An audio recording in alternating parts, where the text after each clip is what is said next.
Good morning ma'am. बेटा बैठो नीचे।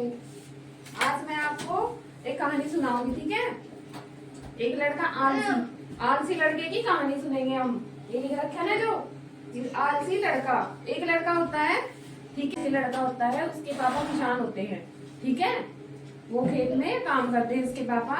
वो लड़का क्या करता है, वो पूरा दिन भर सोता रहता है, बिल्कुल सोता रहता है, कुछ भी काम नहीं करता। वो घर में मम्मी की भी हेल्प नहीं करवाता, न पापा की हेल्प करवाता, बस पूरा दिन क्या करता है, सोता रहता है बस।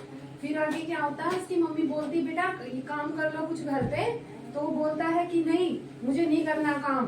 तो बोलते पापा मेहनत करने जा रहे हैं खेत में, तो आप भी खेत में जाओ। बोले नहीं मुझे नहीं करना काम, मुझे सोना है, बस खाना दे दो मुझे। अपनी मम्मी को बोलता है मुझे खाना दे दो और खाना खा के मैं सो जाऊंगा। फिर सो जाता है वो लड़का। फिर सोने के बाद क्या करता है, फिर उठता है। फिर उसके पापा जो खेत में जाते हैं ना, काम करने जाते हैं, बहुत मेहनती होते हैं उसके पापा। खेत में हल जोतते हैं और मिट्टी से खुदाई करते हैं ना, वो उसके पापा खुद ही करते हैं, ठीक है। फिर वो क्या होता है कि उसके पापा खेत से आते हैं, तो उसकी मम्मी बोलती है देखो ये पूरा दिन है ना, मिंटू नाम होता है उस लड़के का, ये लड़का मिंटू पूरा दिन सोता रहता है, ये कुछ भी काम नहीं करता है, ठीक है। बोले इसका क्या करूं मैं। उसकी मम्मी इतना तंग आ गई ना उस लड़के से, बहुत ज्यादा। पूरा दिन सोता रहता था, खाना खाया और सो जाना उसने, ठीक है, पूरा दिन यही काम करता था। फिर उसकी मम्मी ने परेशान होके उसके पापा को बोला मैं क्या करूँ इस लड़के का, आगे ये क्या करेगा भविष्य में, कुछ भी मेहनत नहीं करता, मेहनत नहीं करेगा तो आगे सिखाएगा क्या, ठीक है। फिर उसकी मम्मी ने, उसके पापा ने क्या दिमाग में आई, एक दिन बोला उसको मिंटू को बेटा इधर आओ आप मेरे पास। तो बोले बेटा तुम काम क्यों नहीं करते।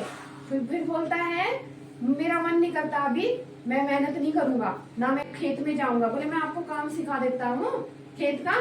तो वो मना कर देता है, बोले मैं नहीं जाऊंगा खेत में, मुझे मेहनत नहीं करनी। तो उसके पापा ना एक दिन फिर खेत में जाते हैं, खेत में जाते हैं तो उसके पैर के नीचे है ना एक सांप आ जाता है, ठीक है। वो सांप आते ही उसको सांप डस लेता है पैर में उसके पापा को। वो घर पे आता है तो वो कुछ दिन के लिए घर में काम नहीं होता उसके पापा से, वो बीमार पड़ जाते हैं।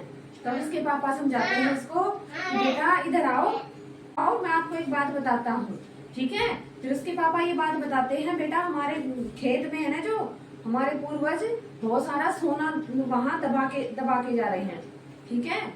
उसको आप मेहनत करोगे तो तभी मिलेगा, क्योंकि मैं इतने साल से मेहनत कर रहा हूँ तो मेरे को वो सोना नहीं मिल रहा, ठीक है। खजाना, सोना नहीं खजाना, वो खजाना मेरे को नहीं मिल रहा और आपको मिल जाएगा, आप मेहनत करो क्या पता आपको मिल जाए, ऐसे बोले उसके पापा, ठीक है। तो फिर वो जाता है लड़का, इसी लालच में जाता है वो लड़का, फिर पूरा खेत खोद देता है ऐसे करके फावड़े से, पूरा खेत। फिर बोलता अरे यार मैंने पूरा खेत खोद दिया लेकिन मुझे तो खजाना कहीं नहीं मिला। फिर बोलता है घर आके अपने पापा से पापा मुझे तो पूरा खेत खोद दिया लेकिन मुझे कहीं खजाना नहीं मिला। फिर सोचता अरे यार मैंने इतनी मेहनत कर ली, क्यों ना इसमें मैं बीज ही डाल दूं, कुछ हो तो जाएगा इसमें खाने के लिए। तो उसने धान बो दिए, बीज डाल दिया तो धान बहुत अच्छी होगी उसकी फसल होने के बाद फिर मिंटू वहाँ बाजार में बेच आया, उसको कटाई करके उसकी बाजार में बेच आया। बाजार में बेचने के बाद बहुत अच्छे मतलब पैसे आ गए उसके पास ना, पैसे आने के बाद फिर ऐसे करके अपने पापा के पास जाता है। बोले पापा जी ये देखो मेरा खजाना। बोले बेटा मैं सही बोला था ना आपको कि वहाँ मेहनत करोगे तो आपको खजाना मिलेगा। तो बोलते हैं पापा वहाँ खोदने से नहीं मिला ये खजाना। क्या बोलता, खोदने से नहीं मिला खजाना, ये मैं अपनी मेहनत से मिला है।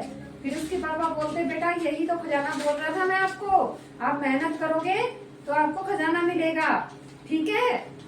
इस कहानी से आपको क्या शिक्षा मिलती है, बताओ क्या शिक्षा मिली आपको। कभी भी हमें आलस नहीं करना चाहिए, हमें मेहनत करनी चाहिए, मेहनत का फल हमेशा मीठा होता है। क्लैपिंग कर देगा सब बच्चे। Thank you.